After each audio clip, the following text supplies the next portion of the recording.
Good morning student. Hindi युवक भारती 12वीं कक्षा का हम 14वां लेसन सीखेंगे जिसका नाम है पल्लवन, जिसके लेखक है डॉक्टर दयानंद तिवारी। पल्लवन इसका अर्थ है विषय का या भाव का विस्तार करना। तो आइए डॉक्टर दयानंद तिवारी इनके परिचय के बारे में हम देख लेते हैं। डॉक्टर दयानंद तिवारी जी का जन्म 1 अक्टूबर 1962 को महाराष्ट्र में जिला रायगढ़ के खोपोली गांव में हुआ। यहाँ पर दयानंद जी सफल अध्यापक होने के साथ साथ समाजशास्त्री तथा प्रतिबंध साहित्यकार के रूप में चर्चित है। साहित्यकार किसे कहते हैं? जो साहित्य लिखते हैं, जो लिटरेचर लिखते हैं, उनको साहित्यकार कहा जाता है।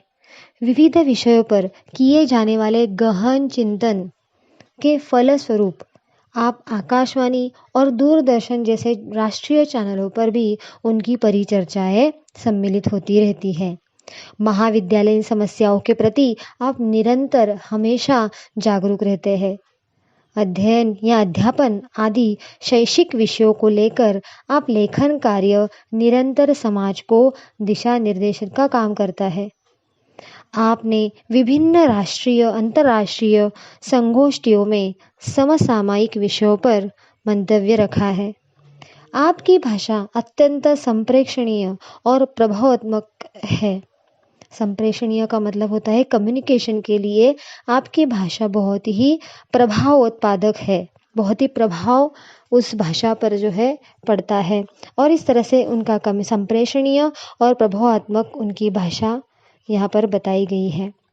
उनकी प्रमुख कृतियाँ हम देख लेते हैं। साहित्य का समाजशास्त्र, साहित्य का समाजशास्त्र, समकालीन हिंदी कहानी विविध विमर्श, चित्रा मुदगल के कथा साहित्य, हिंदी व्याकरण, हिंदी कहानी की विविध आयाम आदि रचनाएं उन्होंने यहाँ पर लिखी हुई है।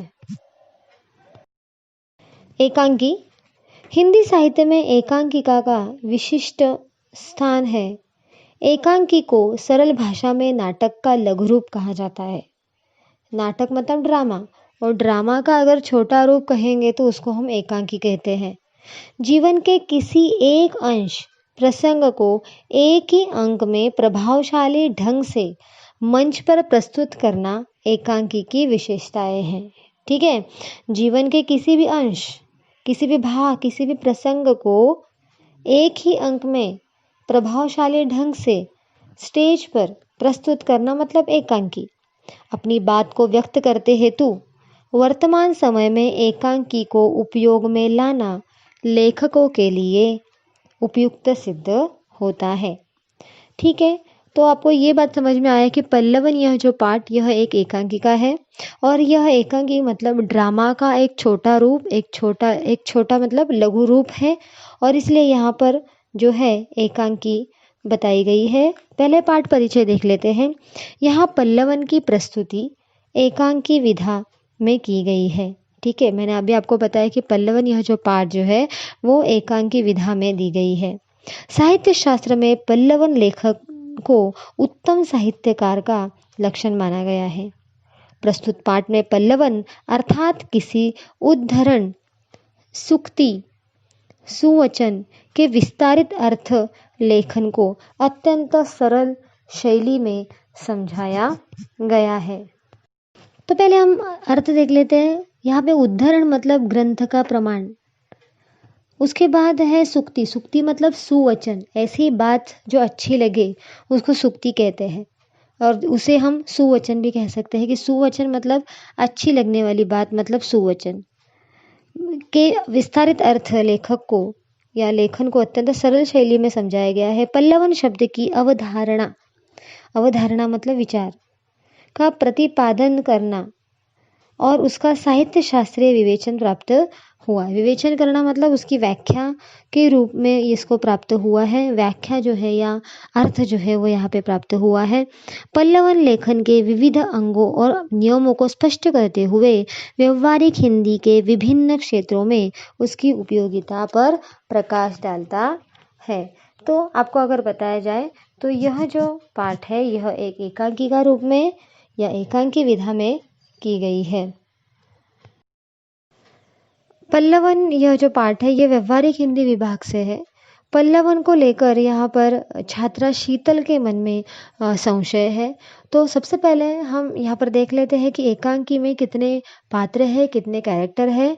पहले है यहाँ पर अध्यापक, रोशन, प्रतीक, शीतल, गौरांश, रिदिम, तन्वी, मितवा और गीत। ऐसे कुल मिलाकर 9 कैरेक्टर्स या पात्र इसमें काम करेंगे और इस एकांकी के ज़रिए यहाँ पर पल्लवन मीन्स व्हाट, पल्लवन किसे कहते हैं, पल्लवन की व्याख्या, पल्लवन का विस्तार या भाव विस्तार इस पाठ के ज़रिए बताया गया है। तो आइए एकांकी पल्लवन यह जो एक छोटी एकांकी का रूप है, एक छोटा ड्रामा है, एक नाटक है, उसको हम पढ़ना जो है वो शुरू करते हैं। तो यहाँ पे कुछ कैरेक्टर्स दिखाई दे रहे हैं कि यहाँ पर एक अध्यापक है और वह जो अध्यापक है, जो अध्यापक किसको कहते हैं, तो शिक्षक को हम अध्यापक कहते हैं या तथा वहाँ पे सभी विद्यार्थी जो है वो भी दिखाई दे रहे हैं। तो कैरेक्टर्स कौन से हैं, कौन से पात्र यहाँ पर काम कर रहे हैं वो आगे आपको वैसे वैसे जैसे पढ़ेंगे वैसे आपको पता चलेगा। तो समय प्रातः 11 बजे, सुबह 11 बजे का समय है। स्थान 12वीं कक्षा, 12th स्टैंडर्ड की एक कक्षा है, एक स्टैंडर्ड की वो एक वर्ग है, 12वीं कक्षा। रंगमंच, तो इस तरह से यह एकांकिका है, एक नाटक का रूप है और इसलिए यहाँ पे रंगमंच में कौन कौन है उसका भी वर्णन यहाँ पर कर रहे हैं। कक्षा में विद्यार्थी प्रवेश कर रहे हैं, कुछ विद्यार्थी आपस में बातें कर रहे हैं और कुछ ऊंचे स्वर में एक दूसरे को पुकार रहे हैं और तभी हिंदी शिक्षक कक्षा में प्रवेश करते हैं। तो देखिए यहाँ पर अभी हिंदी शिक्षक जो है उनका प्रवेश हुआ है कक्षा में, वो क्लास में आ चुके हैं। तो सभी विद्यार्थी यहाँ पे खड़े होकर उनको नमस्ते सर कहते हैं और इसी तरह से अध्यापक मतलब जो टीचर हैं हिंदी के, वो भी बच्चों को कहते हैं नमस्ते विद्यार्थियों, बैठ जाइए, हमारा हिंदी का पाठ्यक्रम पढ़ना पूर्ण हो गया है, परीक्षाएं समीप आ रही है। परीक्षाएं समीप आना मतलब पास आना, निकट आना। तो परीक्षा यहाँ पर पास आ गई है, निकट आ गई है। अब हमें प्रश्न पत्र के सभी प्रश्नों का अवलोकन और अध्ययन करना चाहिए। ठीक है, यहाँ पर हिंदी के शिक्षक जो है वो सभी विद्यार्थियों को ये बता रहे हैं कि हिंदी का पाठ्यक्रम पढ़कर हो चुका है और अभी परीक्षाएं बिल्कुल पास आ चुकी हैं और इसलिए आप लोगों को प्रश्न पत्र जो है, प्रश्न पत्र मतलब क्वेश्चन पेपर जो है, उसमें से जो भी प्रश्न है उसमें सब में से आकलन करना और उसका अध्ययन करना। आकलन करना मतलब समझना, अध्ययन करना मतलब पढ़ना। तो ये आपको अभी करना चाहिए। क्या आपने प्रश्न पत्र का अवलोकन किया है? ये सवाल यहाँ पे अध्यापक या हिंदी शिक्षक कर रहे हैं। वो कहते हैं कि बच्चों से कि आपने प्रश्न पत्र का परीक्षण किया है। तो रोशन नाम का एक स्टूडेंट है, वो रोशन नाम का स्टूडेंट क्या कहता है, जी सर, प्रश्न पत्र का अध्ययन हमने भली भांति किया है। अभी भली भांति का मतलब क्या, तो अच्छी तरह से किया है। ठीक है, तो रोशन नाम का जो लड़का है वो कहता है कि प्रश्न पत्र का अध्ययन, पढ़ाई हमने बिल्कुल अच्छी तरह से की है। तो अध्यापक मतलब शिक्षक हिंदी के कहते हैं, तो क्या प्रश्न पत्र की दृष्टि से कोई ऐसा प्रश्न नहीं जो आपको उत्तर लिखने की दृष्टि से कठिन जान पड़ता है? तो यहाँ पे शिक्षक जो है वो रोशन से पूछता है कि प्रश्न पत्र में या क्वेश्चन पेपर में ऐसा कोई भी प्रश्न नहीं है जो कठिन है और आपको या आपकी दृष्टि से आपको समझने में कठिन जा रहा है। तो ऐसा कोई प्रश्न है तो आप मुझे बताओ, ऐसे हिंदी के शिक्षक रोशन को कहते हैं या अध्यापक रोशन को कहते हैं। तो इस तरह से प्रतीक नाम का एक लड़का है, वो पूछता है कि सर प्रश्न पत्र में सारे प्रश्न बड़े ही सरल और आसान हैं। अध्यापक ने जब प्रश्न पत्र के बारे में पूछा तो उसमें से एक प्रतीक नाम का लड़का है, वो कहता है कि सारे प्रश्न जो है वो बड़ी सरल और आसान है। अध्यापक कहते हैं कि यह तो बड़ी अच्छी बात है, लगता है आप लोगों ने प्रश्न पत्र की या फिर उसके अलग अलग विभागों के प्रश्नों को बारीकी से नहीं देखा है। अध्यापक क्या कहते हैं, शिक्षक क्या कहते हैं कि बहुत ही अच्छी बात है कि आपको ये बहुत ही आसान और सरल लग रहा है, लेकिन मुझे ये बताना है आपको कि लगता है आप लोगों ने प्रश्न पत्र को अलग से अलग अलग विभागों के प्रश्नों को बारीकी से नहीं देखा है। शीतल नाम की लड़की कहती है, सर आपने बिल्कुल सही कहा है। व्यवहारिक हिंदी से संबंधित एक प्रश्न है जिसके उत्तर को लेकर मैं मन में कठिनाई अनुभव कर रही हूँ। शीतल नाम की लड़की क्या कहती है कि हाँ सर, आप बिल्कुल सही कह रहे हो। मुझे एक ऐसा प्रश्न जो है, एक हिंदी व्यवहारिक हिंदी से संबंधित ही एक ये प्रश्न है और उस उत्तर को लेकर मैं बहुत ही दुविधा में मैं बहुत ही कठिनाई अनुभव कर रही हूँ।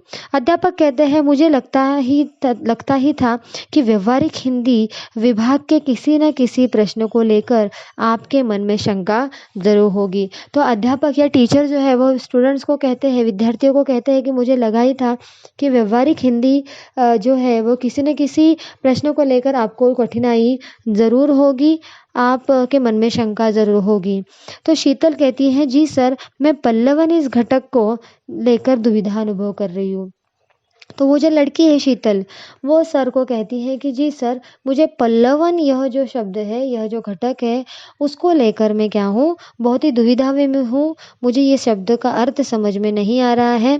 पल्लवन किसे कहते हैं, इसका उत्तर कैसे लिखा जाता है और इसकी व्याख्या क्या होती है। तो यहाँ पर शीतल नाम की जो लड़की है, उसने अध्यापक हिंदी के शिक्षक को सवाल किया कि सर, पल्लवन का मतलब क्या है, इसका उत्तर कैसे लिखेंगे हम और इसकी व्याख्या क्या होती है। ये सवाल शीतल ने अध्यापक को किया।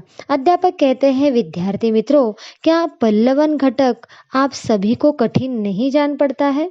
तो अध्यापक ने यह सवाल सभी विद्यार्थियों को किया और पूछा कि पल्लवन यह जो घटक है, यह जो भाग है, आपको कठिन नहीं लगता है। तो प्रतीक और रोशन, यह जो दो लड़के हैं, वो एक साथ कहते हैं, जी सर, हमारा ध्यान इस घटक से थोड़ा हट गया था। हम सभी आपसे निवेदन करते हैं कि आप पल्लवन पर विस्तार में प्रकाश डालिए। और इस तरह से यहाँ पर जो प्रतीक और रोशन नाम का लड़का है, वो कहते हैं कि हाँ सर, हमारे मन से या फिर हमारा ध्यान जो है इस घटक से हट गया था। तो हम सभी आपको निवेदन करते हैं, रिक्वेस्ट करते हैं कि पल्लवन इस शब्द का, इस घटक का आप हमें विस्तार करके पढ़ाइए या हमें इस पर प्रकाश डालिए। इस तरह से अध्यापक कहते हैं, फिर भी रोशन, पल्लवन से क्या तात्पर्य है। अध्यापक जो है, शिक्षक जो है, वो क्या कहते हैं यहाँ पर रोशन को, पल्लवन यह जो घटक है, इसका तात्पर्य क्या है, इसकी सीख क्या है, तुम इस विभाग के बारे में क्या जानते हो। उस तरह से अध्यापक ने पल्लवन शब्द का मतलब, उसकी व्याख्या क्या होती है, ये बताना उन्होंने शुरू किया। लेकिन यहाँ पर वो सवाल करते हैं यहाँ पर रोशन को और पूछते हैं कि पल्लवन यह जो शब्द है, इसका तात्पर्य क्या है, इससे हमें क्या सीख मिलती है और इस विभाग के बारे में तुम क्या जानते हो। तो रोशन कहता है, हाँ, मैं इतना जानता हूँ कि पल्लवन लिखना भी एक कला है।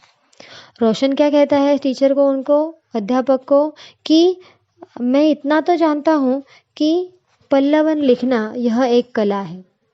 यह कौन कहता है, रोशन अपने टीचर को कहता है कि पल्लवन जो है ये लिखना एक क्या है, आर्ट है, कला है। अध्यापक कहते हैं, पल्लवन बहुत कुछ है, इसे प्रत्येक लेखक, शिक्षक व विद्यार्थी को जानना चाहिए। अध्यापक क्या कहते हैं, शिक्षक क्या कहते हैं कि यह जो पल्लवन घटक है, पल्लवन जो है, ये बहुत ही खुश है, बहुत ही ज़्यादा इम्पोर्टेंट है, महत्वपूर्ण है, बहुत कुछ है, इसे प्रत्येक लेखक, शिक्षक तथा विद्यार्थियों को जानना चाहिए। ऐसे कौन कहते हैं, शिक्षक कहते हैं। फिर यहाँ पर गौरांश नाम का एक लड़का है, वो कहता है, इतनी ज़रूरी क्यों है पल्लवन की जानकारी। जाहिर बात है कि पल्लवन इस शब्द के बारे में सभी जानकारी ले रहे थे, तो उसी में से एक लड़का है जिसका नाम गौरांश है और वो कहता है कि पल्लवन यह जो शब्द है, इसकी जानकारी क्यों ज़रूरी है। तो अध्यापक कहते हैं कि ऊपरी तौर पर पल्लवन सहज लगता है, परंतु उसकी परिभाषा तथा विशेषताएं जाने बिना इस कला को कोई आत्मसात नहीं कर सकता। टीचर उनके हिंदी के हैं, उन्होंने ये बताया गौरांश को कि पल्लवन की जानकारी ज़रूरी क्यों है, ऐसा सवाल गौरांश ने किया। तो उनके अध्यापक उनको क्या कहते हैं कि पल्लवन यह जो है जिस तरह से आपको इतना इजी और सहज लगता है, परंतु उसकी परिभाषा, उसकी क्वालिटी, उसकी विशेषताएं जाने बिना आपको यह जो कला है, पल्लवन यह जो कला है वो आत्मसात आप नहीं कर सकते, आप नहीं जान सकते जब तक आप उसकी विशेषता और उसकी परिभाषा या डेफिनेशन के बारे में नहीं जानेंगे, तब तक आप उसकी कला को आत्मसात नहीं कर सकते। आपको पल्लवन क्या है यह समझ में नहीं आएगा जब तक आप उसकी परिभाषा और विशेषताएं नहीं पढ़ते हैं तब तक। रोशन कहता है आप इसकी परिभाषा पर प्रकाश डाल सकते हैं सर। तो रोशन नाम का लड़का उनके सर को क्या कहता है कि आप क्या करिए, यह जो पल्लवन की परिभाषा है, डेफिनेशन है, उस पर क्या करो, प्रकाश डालो या फिर हमें समझाओ। तो अध्यापक कहते हैं हाँ हाँ क्यों नहीं। हिंदी में पल्लवन शब्द अंग्रेजी एक्सपेंशन शब्द के प्रतिशब्द के रूप में आता है। तो पल्लवन को अंग्रेजी में क्या कहते हैं, एक्सपेंशन। पल्लवन का अर्थ है विस्तार अथवा फैलाव। यह संक्षेपण का विरुद्धार्थी शब्द है। संक्षेपण का विरुद्धार्थी शब्द है। जब किसी शब्द, सूक्ति, उद्धरण, लोकोक्ति, गद्य, काव्य, पंक्ति आदि का अर्थ स्पष्ट करते हुए उसका दृष्टांतों, उदाहरणों अथवा काल्पनिक उड़ानों द्वारा 200 से 300 शब्दों में विस्तार करते हैं तो उसे पल्लवन कहते हैं। अर्थात विषय का विस्तार करना मतलब पल्लवन। ठीक है, यहाँ पे कुछ कठिन शब्द है। उद्धरण, यहाँ पे उद्धरण का मतलब होता है ग्रंथ का प्रमाण। उसके बाद लोकोक्ति मतलब कहावत, गद्य मतलब पाठ, काव्य मतलब पोएम, पंक्ति, काव्य पंक्ति मतलब पोएम आदि का अर्थ स्पष्ट करते हुए उसको दृष्टांत मतलब उदाहरण या मिसाल अथवा काल्पनिक उड़ान द्वारा 200 से 300 शब्दों में उसका विस्तार किया जाता है। ब्रीफ की तरह जो है संक्षिप्त लिखा जाता है, उसे पल्लवन कहते हैं। अर्थात विषय का विस्तार करना मतलब पल्लवन। रिदिम कहती है तो क्या पल्लवन का मतलब सिर्फ विषय का विस्तार करना है। अध्यापक कहते हैं नहीं नहीं, सिर्फ विस्तार नहीं, उसकी और भी कुछ विशेषताएं और नियम होते हैं। तो उसके और कौन सी खास बात और कौन से रूल्स है, नियम हैं, ये अध्यापक कहते हैं वो देखेंगे। गौरांश कहता है कि मैं कुछ समझ में नहीं आया या उनको कुछ समझ में नहीं आया। तो अध्यापक कहते हैं आइए मैं समझाता हूँ। अध्यापक क्या कहते हैं कि मैं आपको समझाता हूँ। हर भाषा में कुछ ऐसे लेखक होते हैं जो अपने विचारों को सूक्ष्म और संक्षिप्त रूप में रखते हैं। ठीक है, तो अध्यापक जो है वो समझा रहे हैं कि पल्लवन का विषय का विस्तार कैसे किया जा सकता है। तो वो कहते हैं कि हर भाषा के, हिंदी हो, अंग्रेजी हो या मराठी हो, हर भाषा के लेखक होते हैं जो अपने विचारों को सूक्ष्म मतलब बारीक और संक्षिप्त मतलब विस्तार के रूप में रखते हैं। उन्हें समझ पाना हर किसी के लिए आसान नहीं होता है। ऐसे समय में पल्लवन के माध्यम से उसे समझाया जा सकता है। ठीक है, तो बहुत ही संक्षिप्त रूप में लिखने वाले जो लेखक होते हैं उन्हें समझ पाना और सबके लिए आसान नहीं होता है, तो इसलिए पल्लवन ये जो है इसके माध्यम से हम उसको समझ सकते हैं। रोशन कहता है तो क्या पल्लवन से तात्पर्य निबंध है। तो रोशन नाम का लड़का कहता है कि पल्लवन का मतलब निबंध होता है। अध्यापक कहते हैं नहीं, कई लोग निबंध और पल्लवन को एक मानने की गलती करते हैं। वास्तव में हम दोनों में अंतर है। ठीक है, तो लेखक क्या कहते हैं कि पल्लवन मतलब निबंध नहीं है। लोग इसको मानते हैं लेकिन इन दोनों में अंतर है। निबंध निबंध है और पल्लवन पल्लवन है। तो निबंध में किसी एक विचार को विस्तार से लिखने के लिए कल्पना, प्रतिभा और मौलिकता का आधार लिया जाता है। जैसे कि निबंध लिखते समय हम एक ही विचार को हम विस्तारित करते हैं। पल्लवन में विषय का विस्तार होता है, परंतु पल्लवन में विषय का विस्तार एक निश्चित सीमा के अंतर्गत किया जाता है। तो निबंध में हम क्या करते हैं, निबंध लिखते समय तो कई लोग मानते हैं कि निबंध और पल्लवन एक है, लेकिन एक्चुअली में बताया जाए तो इन दोनों में अंतर होता है। निबंध में एक ही विचार को विस्तारित किया जाता है, एक्सप्लेन किया जाता है, लेकिन पल्लवन में विषय का विस्तार होता है, परंतु पल्लवन में विषय का विस्तार एक निश्चित निश्चित सीमा के अंतर्गत किया जाता है। एक लिमिटेशन होते हैं, बहुत ही निश्चित लिमिटेड सीमा के अंतर्गत उसके मतलब किया जाता है। रिधिम कहते हैं सर पल्लवन में क्या विचार के साथ साथ भाषा विस्तार भी ध्यान देना चाहिए या ध्यान देना होता है? तो यहाँ पे रिधिम नाम का लड़का सर को कहता है कि पल्लवन में क्या विचार के साथ साथ भाषा विस्तार भी ध्यान देना चाहिए? अध्यापक कहते हैं हाँ बिल्कुल सही प्रश्न पूछा, मैं इस पर आ ही रहा था। वैसे भी भाषा का विस्तार करना एक कला होती है। ठीक है, तो भाषा का विस्तार करना जो है यह पल्लवन जो है उसका विचार करते समय हमें भाषा का विस्तार भी करना चाहिए होता है क्या? तो यह प्रश्न जो है यहाँ पर अध्यापक को किया जा रहा है। क्या कहते हैं यहाँ पर अध्यापक कहते हैं बिल्कुल सही बात की है कि मैं इस पर आ ही रहा था कि भाषा का विस्तार यह एक कला की बात होती है।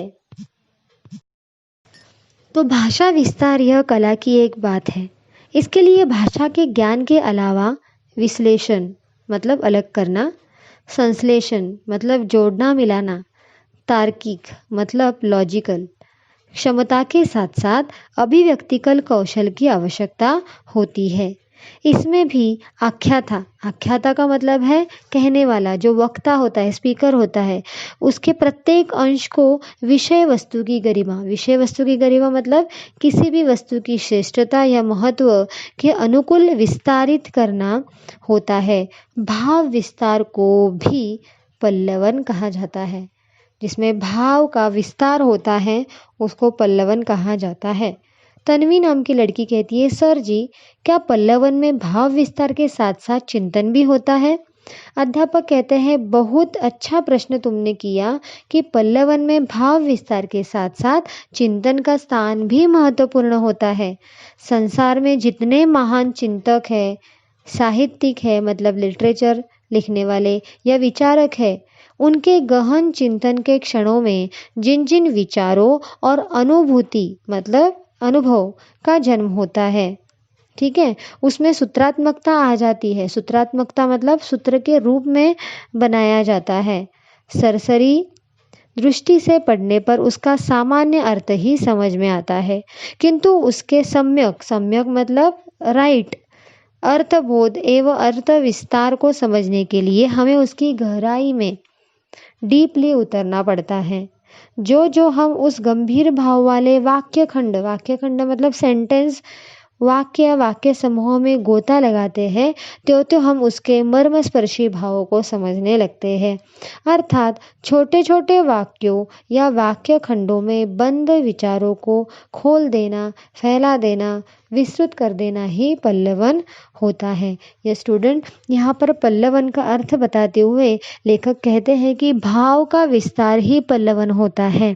यही नहीं, भाव विस्तार के साथ साथ चिंतन का स्थान भी यहाँ पे महत्वपूर्ण होता है और इसलिए कहा गया है कि जो भी गहन चिंतन करने वाले लोग होते हैं वह अपने भावों को, अपने विचारों को छोटे छोटे वाक्यों या वाक्य खंडों में बंद विचारों को वो खोल देता है और उसको फैला देता है, इसको विस्तृत बताते हैं, एक्सप्लेन करते हैं और उसको ही कहते हैं पल्लवन। रोशन कहता है हम जैसे विद्यार्थियों के लिए पल्लवन कला को आत्मसात करने की क्या आवश्यकता है? हम तो साहित्यकार नहीं हैं, हम संदर्भ में जानकारी दीजिए ना सर। तो रोशन नाम का लड़का क्या कहता है कि हमें पल्लवन कला आत्मसात करने की क्या ज़रूरत है, क्या आवश्यकता है? हम तो साहित्यकार नहीं हैं, हम तो लिटरेचर लिखते नहीं हैं या हम लेखक भी नहीं हैं, तो फिर हमें क्या ज़रूरत है इस पल्लवन कला की? ऐसा कौन पूछता है? रोशन पूछता है। तो अध्यापक जवाब देते हैं रोशन तुम अच्छे प्रश्न करते हो, यह जिज्ञासा सराहनीय है। जिज्ञासा मतलब क्या कहते हैं हम? क्यूरियोसिटी रहती है, उसको हम क्या कहते हैं? जिज्ञासा।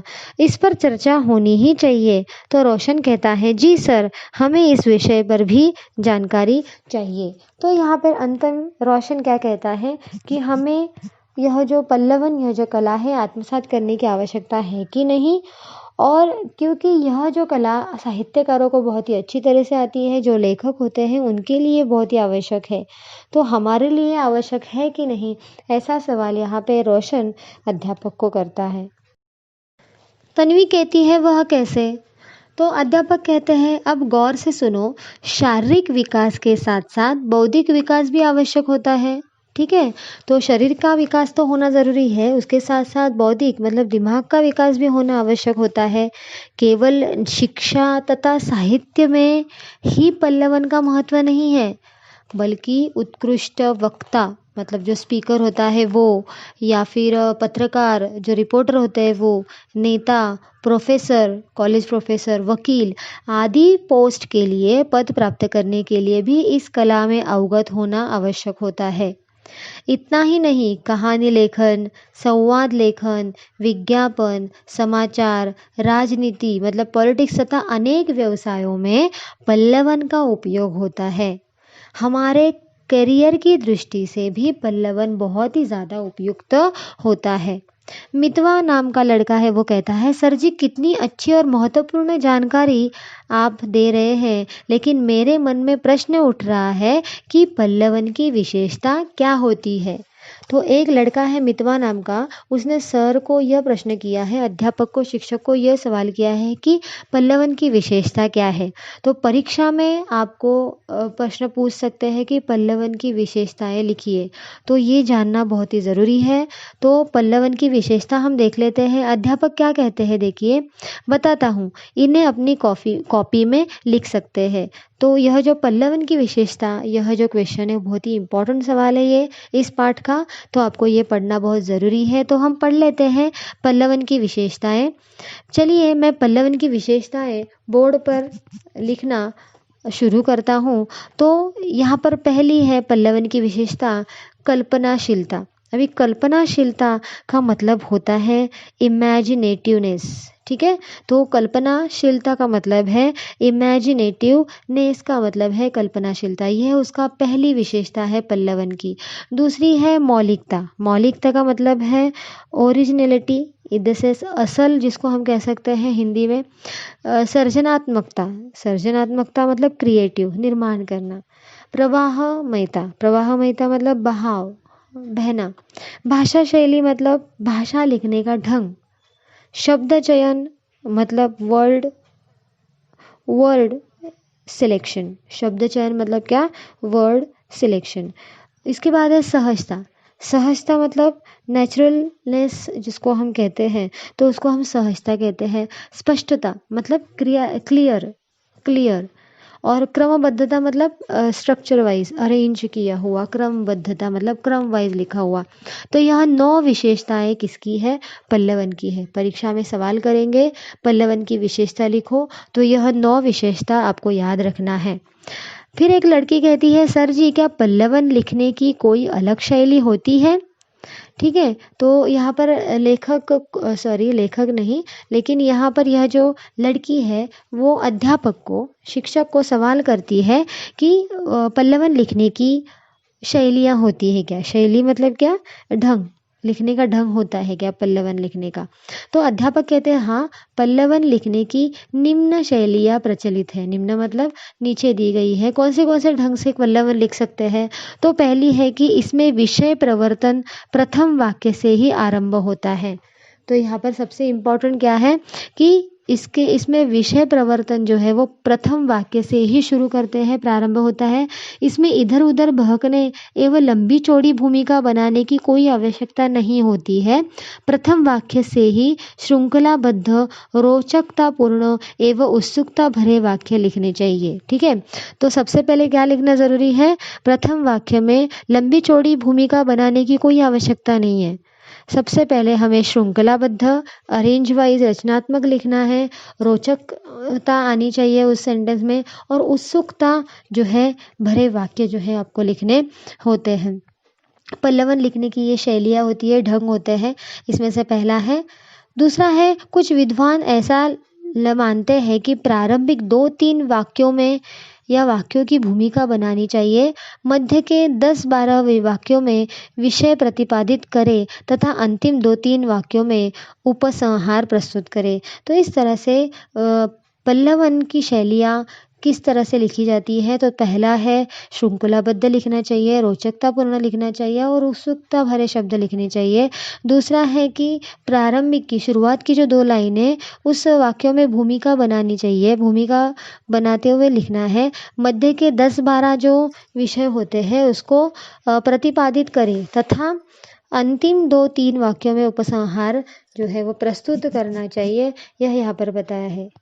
तो इस तरह से प्रारंभिक 2-3 वाक्यों में भूमिका बनानी चाहिए, मध्य की 10-12 जो वाक्य होते हैं उसको प्रतिपादित करना चाहिए, स्थापित करना है मतलब, और अंतिम 2 जो वाक्य है उसमें उपसंहार करना मतलब हल या फिर उसका फल जो है वो लिखना या हल उसमें क्या निकल सकता है वो प्रस्तुत हमें यहाँ पर करना होता है। रोशन यहाँ पर कहता है कि सर क्या पल्लवन की प्रक्रिया भी अलग होती है? इस संदर्भ में भी संक्षिप्त में जानकारी दीजिए ना। तो रोशन क्या पूछ रहा है कि पल्लवन की प्रोसेस अलग होती है क्या? प्रक्रिया मतलब प्रोसेस। और इस संदर्भ में संक्षिप्त में डिटेल में हमें जानकारी दीजिए, ऐसा रोशन कहता है। तो अध्यापक क्या कहते हैं, वैसे पल्लवन की जानकारी लेते लेते उसकी प्रक्रिया पर भी हमारी चर्चा हुई है। फिर उसे थोड़ा स्पष्ट करता हूँ। कहते हैं कि विषय को भली भांति पढ़ना, भली भांति मतलब अच्छी तरह से विषय को पढ़ना चाहिए, उसको समझना चाहिए, उस पर ध्यान केंद्रित करना चाहिए और अर्थ स्पष्ट होने पर पुनः सोचना चाहिए। यह पहला। दूसरा है विषय की संक्षिप्त रूपरेखा बनाना, मतलब विषय जो भी सब्जेक्ट है उसके बारे में डिटेल में लिखना, उसके पक्ष विपक्ष में सोचना, पक्ष में मतलब उसके बारे में सोचना सच अच्छे से, और उसके विपक्ष मतलब विरोध में भी सोचना। ठीक है, विपक्ष मतलब विरुद्ध। तो फिर विपक्षी तर्कों को काटने हेतु तर्क संगत विचार करना, मतलब विचार पूर्वक सोच विचार करके हमें क्या करना है, विचार करके लिखना है। उसके बाद तर्क संगत तथा सम्मत विचारों को संयोजित करना है। संयोजित करना मतलब जोड़ना है, तथा असंगत विचारों को हटाकर अनुच्छेद तैयार करना है। ठीक है, तो हमें क्या करना है, यहाँ पर सबसे पहले ध्यान में रखना है कि विषय को भलीभांति हमें पढ़ना चाहिए, उसको समझना चाहिए, उस पर ध्यान केंद्रित करना चाहिए और अर्थ स्पष्ट होने पर पुनः सोचना चाहिए। दूसरा है कि विषय की संक्षिप्त रूपरेखा बनाना है। जो भी विषय है, जो भी सब्जेक्ट है उसके बारे में संक्षिप्त में लिखना है, डिटेल में लिखना है। उसके बाद उसके पक्ष में बारे में विचार करना है और विपक्ष के बारे में मतलब उसके विरुद्ध में भी विचार करना है और सही से भी उसको विचार करना है, सोचना है। फिर विपक्षी तर्कों को काटने हेतु तर्कसंगत विचार करना है, मतलब जो भी विपक्ष या विरुद्ध में हमने जो पढ़ा है तो उसमें हमें उस विरुद्ध तर्कों में मतलब विरुद्ध विचारों को हमें काटते हुए हमें तर्कसंगत मतलब सोच समझकर विचार करते हुए लिखना है। उसके बाद हमें तर्कसंगत तथा सम्मत विचारों को संयोजित करना है, मतलब जोड़ना है, तथा असंगत विचारों को हटाकर अनुच्छेद तैयार करना है। अनुच्छेद तैयार करना मतलब आर्टिकल तैयार करना। तीसरा है शब्द पर ध्यान देकर शब्द सीमा के अनुसार पल्लवन करना। शब्द सीमा मतलब वर्ड की लिमिटेशन जो होती है उसको हम शब्द सीमा कहते हैं, और इस तरह से हमें शब्द पर ध्यान देते हुए पल्लवन जो है वो तैयार करना होता है। और अंत में लिखित रूप को पुनः ध्यान देकर पढ़ना है। और एक बात विद्यार्थियों, पल्लवित किए जा रहे कथन को परोक्ष कथन और भूतकालीन क्रिया के माध्यम से अन्य पुरुष में कहना चाहिए। अब यहाँ पे परोक्ष मतलब क्या, कि जो दृष्टि के क्षेत्र या पथ के बाहर हो। फॉर एग्जाम्पल, पल्लवन लिखते समय हमें भूतकालित क्रियाओं यूज करनी है, मतलब भूतकाल में हमें लिखना है। और अन्य पुरुष मतलब आपको पता होगा कि प्रथम पुरुष, उत्तम पुरुष, मध्यम पुरुष और अन्य पुरुष ऐसे प्रकार होते हैं। तो उत्तम पुरुष का मतलब होता है कि मैं, मुझे, हम ऐसे शब्द का इस्तेमाल करते हैं। मध्यम पुरुष में हम इस्तेमाल करते हैं तुम, तुम्हारा, तेरा। और अन्य पुरुष मतलब वो, वे, उनके। हाँ, तो हमें यहाँ पर पल्लवन लिखते समय भूतकाल में लिखना है और अन्य पुरुष मतलब वे, उन्हें, ठीक है, उन्होंने, ऐसे शब्द का इस्तेमाल करना है। उत्तम तथा प्रथम पुरुष का प्रयोग पल्लवन में नहीं होना चाहिए। उत्तम पुरुष मतलब और मध्यम पुरुष मतलब मैंने आपको बताया। रोशन कहता है सर जी अब तो हम पल्लवन लिख सकते हैं, आप हमें पंक्तियाँ दीजिए, हम पल्लवन तैयार करेंगे। तो रोशन क्या कहता है कि सर आप हमें मैं पल्लवन अभी हम सब पल्लवन लिख सकते हैं, तो आप हमें पंक्तियाँ दीजिए, लाइनें दीजिए कविता की, हम उसको पल्लवन जो है उसका तैयार करते हैं। अध्यापक क्या कहते हैं, अरे रोशन इतनी जल्दी मत करो, पहले उदाहरण के लिए मैं आपको एक दो पल्लवन बना कर देता हूँ, ठीक है ना। तो सब विद्यार्थी कहते हैं एक साथ जी सर। और इस तरह से यह जो अध्यापक है हिंदी के, वो उनको एक दो पल्लवन जो है वो बनाकर दे रहे हैं। अध्यापक यहाँ पर एक एक करके आपको जो कविता या दोहे या चौपाई है जो भी याद है उसे कहिए, मैं उनका पल्लवन तैयार करके दिखाता हूँ, ऐसे अध्यापक यहाँ पे कहते हैं। कुछ क्षणों के पश्चात मतलब कुछ क्षणों के बाद, क्या हुआ नहीं सूझ रहा है, चलिए पहला उदाहरण मैं आपको बताता हूँ, जैसे निम्न पंक्ति का पल्लवन करते हैं। तो यहाँ पे एक सेंटेंस दिया है तो उसका पल्लवन बनाना है। तो कैसे, नर हो न निराश करो मन को, नर हो न निराश करो मन को। तो इसका पल्लवन कैसे तैयार करते हैं देखते हैं। यह सार्वभौमिक सत्य है। सार्वभौमिक सत्य मतलब क्या, यूनिवर्सल सच्चाई है कि मनुष्य संसार का सबसे अधिक गुणवान और बुद्धि संपन्न प्राणी है। मनुष्य क्या है, बहुत ही गुणवान और बुद्धि संपन्न, उसमें बुद्धि प्राणी है और वो बुद्धि संपन्न वाला प्राणी है। वह अपनी अद्भुत बुद्धि एवं अपने कौशल के बल पर इस संसार में महान से महान कार्य कर अपने साहस और सामर्थ्य का परिचय दे चुका है। ठीक है, तो यह जो उसकी अनोखी बुद्धि है और उसके पास जो कौशल्य है, जो भी स्किल है, उसके बल पर वो संसार में अच्छे से अच्छा कार्य करने के लिए सामर्थ्य है, साहसी है। शांति, सद्भाव और समानता की स्थापना के लिए वह प्रयत्न करता रहता है। इन सबके पीछे उसका आंतरिक और मानसिक बल ही तो था। उसका आंतरिक मन, उसकी मानसिक बल, यह जो उसका मन है, यह मन जो ही है जो उसके लिए क्या कर रहा है, प्रयत्न कर रहा है। चूँकि मनुष्य विधाता की सर्वोत्कृष्ट एवं सर्वाधिक गुण संपन्न कृति है, अतः उसे अपने जीवन में कभी निराश नहीं होना चाहिए। न निराश करो मन को, यहाँ पर क्या कहना चाहता है कि हमें अपने जीवन में कभी निराश नहीं होना चाहिए। यह तो मनुष्य का जीवन है कि जहाँ उसके जीवन में सुख है वहाँ दुख भी है, लाभ है तो हानि भी है, सफलताएं हैं तो असफलताएं भी हैं। यदि उसका मन ही पराजित हो जाएगा, थक जाएगा, तो इस धरा पर, इस पृथ्वी पर स्वर्ग सा कैसे बना जाए पाएगा। उसके मन की इसी संकल्प या विकल्पमयी साहसिक शक्ति को उसका मनोबल कहा जाता है, जो उसे हर समय श्रेष्ठ बनने हेतु कर्म के लिए प्रेरित किया जाता है।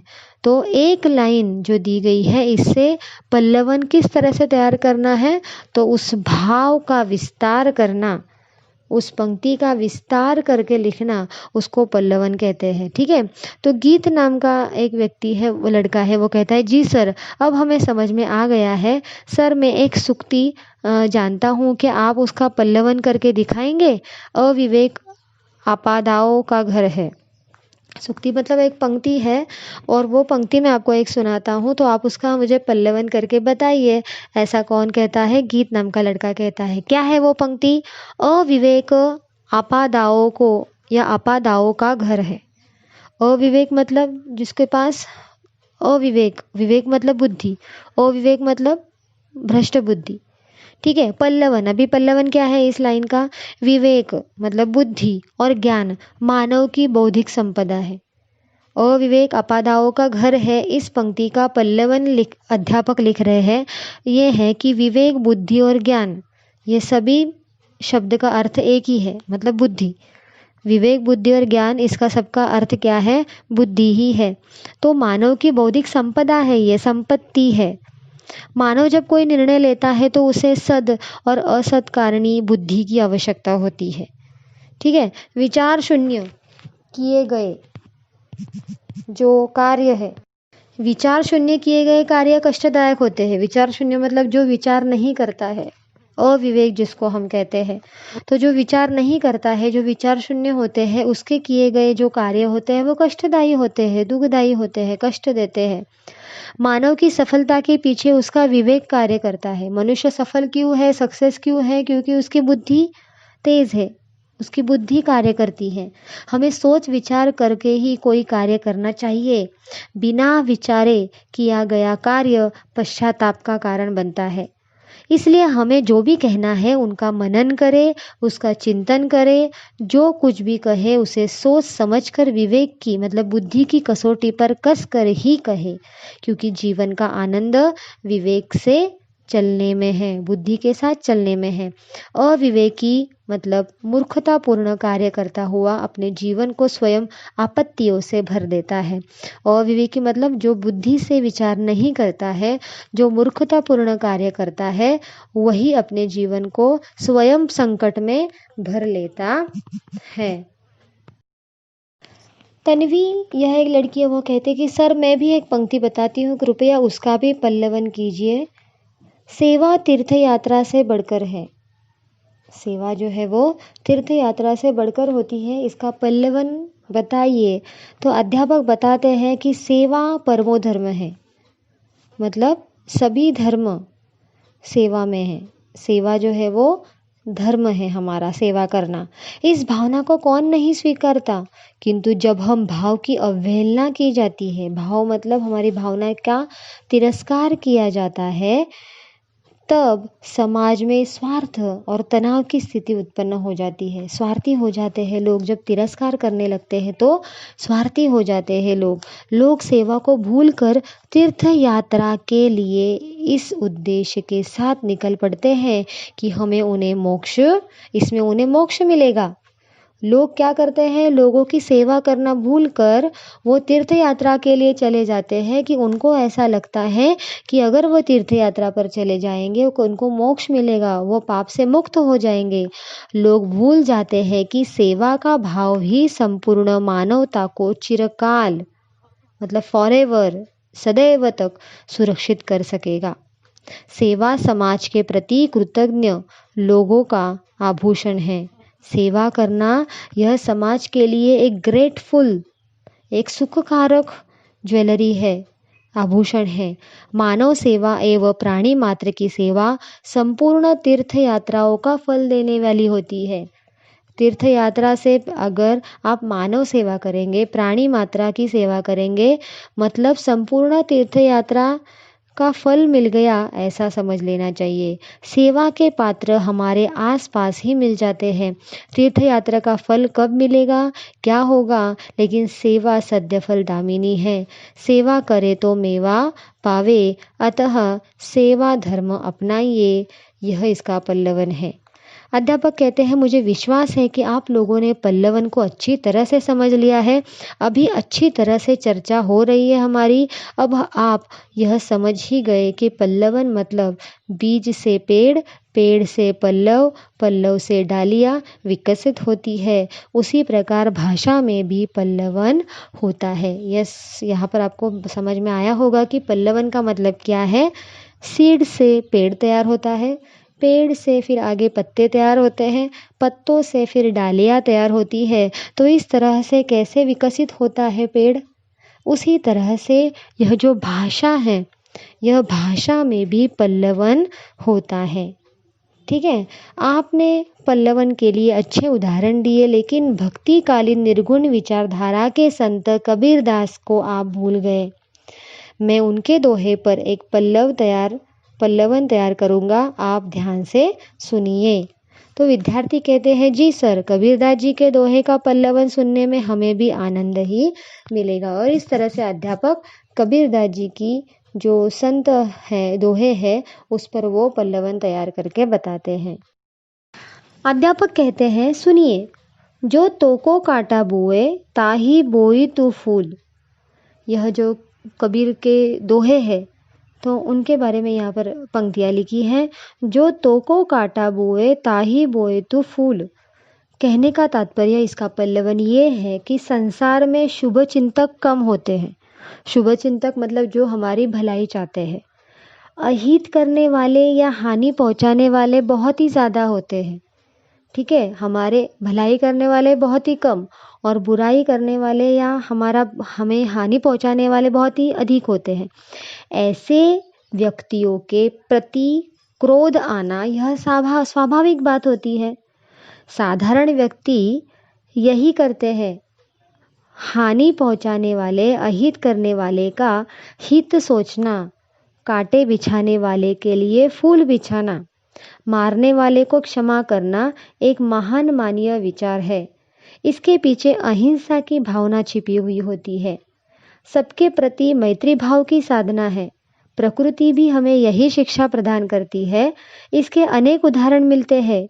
वृक्षों को ही देखिए, पत्थर मारने वालों को वृक्ष फल देता है। निष्पिंडन करने वाले को सरसों उपयोगी तेल देता है। अभी निष्पिंडन मतलब क्या?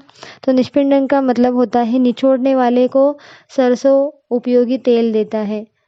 पत्थर पर घिसा जाने वाला चंदन सुगंध और शीलता देता है।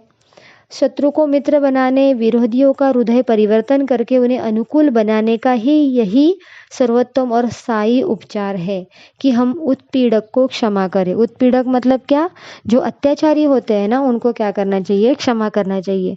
जो हमारा अपकार करता है, अपकार मतलब जो हमारी बुराई करता है, हमें उसका भला सोचना चाहिए, हमें उसका भला करना चाहिए। उसके मार्ग को निष्कंटक बनाइए। निष्कंटक मतलब क्या? जैसे कि बाधा या फिर आपत्ति होती है, उस मार्ग को बाधा या आपत्ति बनाइए। उसमें फूल बिछा दे। फूल बिछाने वाला जो होता है वो सदैव उसको लाभ ही होता है। कांटा बिछाने वाला स्वयं ही उसमें उलझकर घायल हो जाता है। महान पुरुषों का भी यही मत है कि अतः हम अपकारी के साथ उपकार करें। मतलब जो बुराई करता है उसके साथ हमें उपकार करना चाहिए, जो बुराई करता है उसके साथ हमें अच्छा करना चाहिए। कहने का मतलब कि जो तुम्हारे लिए कांटा बो रहा है उसके लिए तुम्हें फूल ही बोना है, और जो व्यक्ति तुम्हारे लिए कांटा बो रहा है वो खुद ही उसमें फंस जाता है।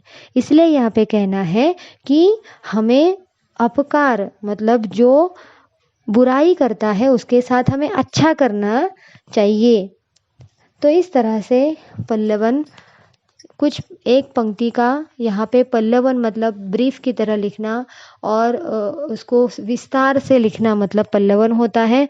तो रोशन कहता है सर जी पल्लवन तो बड़ा रोचक होता है। पल्लवन रोचक का मतलब इंटरेस्टिंग होता है, ऐसा रोशन यहाँ पे कह रहा है। लड़की कहती है हाँ, आज तक पल्लवन से डर ही लगता था, पर आज तो सारा डर निकल गया।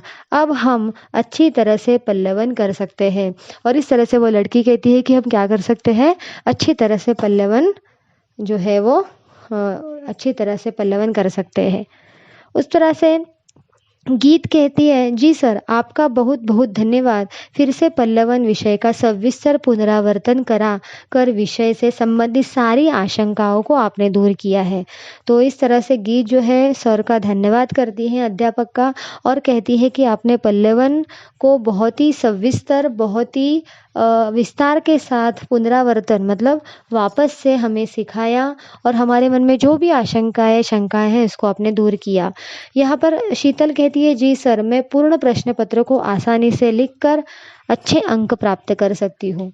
तो शीतल यहाँ पे सर को बताती है कि मैं पूर्ण प्रश्न पत्र लिखूंगी और सारे प्रश्न जो है मैं ज़्यादा अच्छे अंक जो है मैं प्राप्त करूंगी। यह आत्मविश्वास अब मुझे प्राप्त हो गया है और यह कॉन्फिडेंस मुझे आ गया है। अध्यापक कहते हैं मुझे भी खुशी है कि आपने पल्लवन के संदर्भ में इतने सारे प्रश्न किए।